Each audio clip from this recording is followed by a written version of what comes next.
Hey, welcome back to Fat Mama Physics. In this video, I am going to go over more examples on the normal force. I'm going to do examples 3 and 4 here.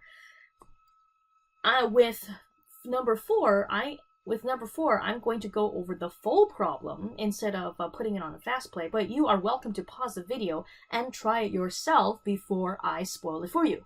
Okay, starting with example number 3, we have a 2.5 kilogram book. Seems like that's interesting. Our object of interest placed on top of a table, we have somebody is going to put a downwards force of 15 newtons on the book. What is the normal force acting on the book? Okay, as opposed before, there was a lift force on the object. This time we have a downwards force pushing on the book against the surface. So let's draw a free body diagram. We definitely know there's going to be some weight that the book exerts on the table. Now, we do have James pushing the book down even more, and I'm going to write this as an applied force down on the book, and it has a value of 15 newtons. And because we've applied more force on the table, not just the weight of the book, but the downwards force, the table has to work even harder to prevent the book falling through the table. So here, I'm going to draw a larger arrow for the normal force. And that is what we're trying to calculate in this problem. We are trying to find the normal force acting on the book. I label my upwards direction being positive. It really doesn't matter. Okay, and our F net equals to ma. Book is not accelerating, so that's 0. Making F net 0 as well. We have F net being 0 equals to normal force minus Fg, but also minus this applied force. Okay, so let's isolate for the normal force. Okay, so we get the weight plus the applied force is going to be our normal force. So let's figure out Fg first, since we know Fa.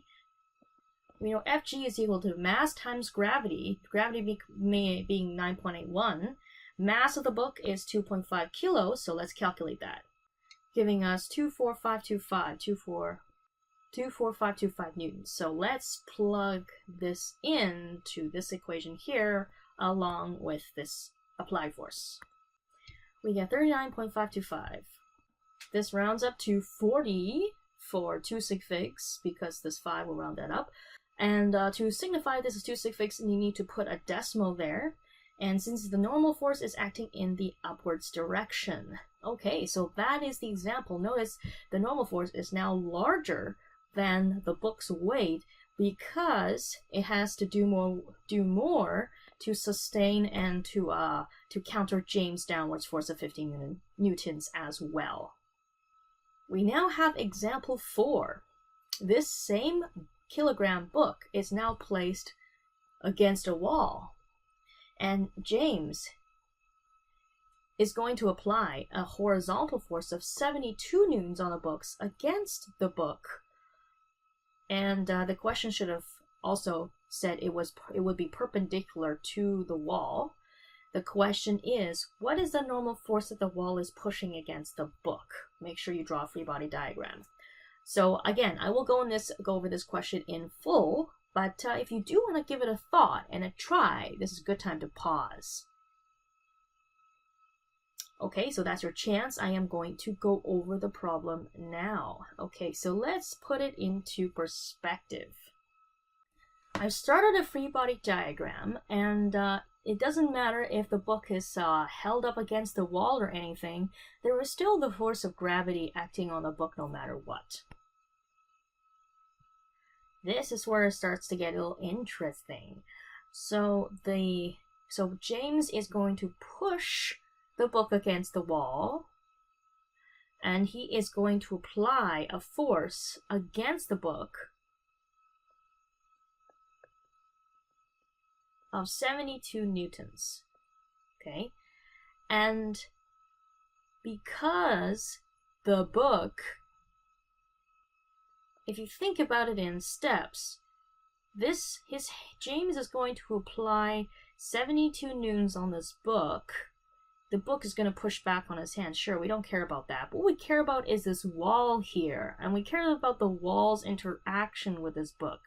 So what's happening here is his hand, this book will also apply a 70 newtons against the wall as well, against this surface.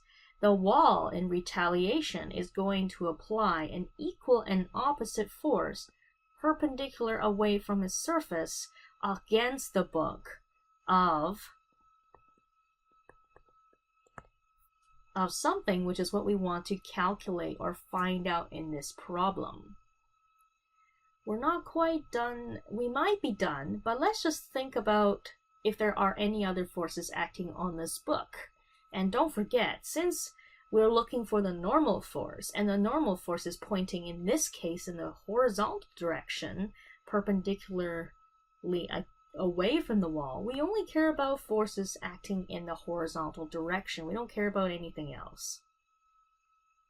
From what I read in the question, it doesn't seem like there are any other forces that will be along that line, along the horizontal line. The weight is in the vertical direction, so we don't care about that right now. We do know that the book is not moving. And yes, it's I should have said here, the book is not moving. So if there's no other forces on this book, wouldn't that mean that the applied force and the normal force are equal and opposite? If the book is not accelerating in the horizontal direction? If that's what you're thinking, you are totally right. Fa must be equal to Fn for the book to not accelerate in that direction. Before we write all that down, you might be wondering a few things. Well, what is keeping the book from falling down? Is it me pushing up against the wall that's causing it to not fall down? We are going to talk more about the details of that later, but just to give you a little bit of a head start or a heads up on what you might expect later in this unit, we do have to think about the book interacting with the wall, causing it to not slide down. If the book does slide down, it is making contact with this wall and rubbing against it. So the rubbage must be high enough for the book to not fall down at all. And if you're thinking about the friction force, you are correct. There is some sort of friction force that is holding this book up, and that's balancing the weight of the book to not cause it to fall down. A subtle detail here is that, yes, you are getting a good amount of friction between the book and the wall here, but there's actually a bit of friction happening between your hand and the book as well. That's a subtlety that we're not going to touch so much on. Actually, probably not at all. We are just making the model simple for us to deal with, but something to think about what would happen in real life. Coming back down to business, we really just care about the horizontal direction right now. Since Fa, since the acceleration is 0, Fnet is 0, and Fnet is your normal force. I'm going to label the right as the positive direction, minus your applied force of James. If we want to isolate for the Fn, we can just move a Fa to the other side, showing that these two forces are equal. Now, you might be thinking, oh, why do you have to do all this step? They are just equal. Absolutely. If you do have a case where acceleration of your book or something is 0, then the forces going towards one side of the equation will equal to all the forces pointing in the opposite direction. They will be equal to one another. And you can totally skip this step here I have in the beginning just for that purpose. And because of that, the normal force acting on the book is going to be 72 newtons. But the direction will be away from the wall. So the key thing that I really want you to grab out of this question is that the normal force is not always pointing in the upward direction. It points in whatever direction perpendicular to the surface that it's in contact with the object with. And of course, that doesn't make sense if it's always equal to Fg either, okay? Alright, so this concludes the second video going over these two examples.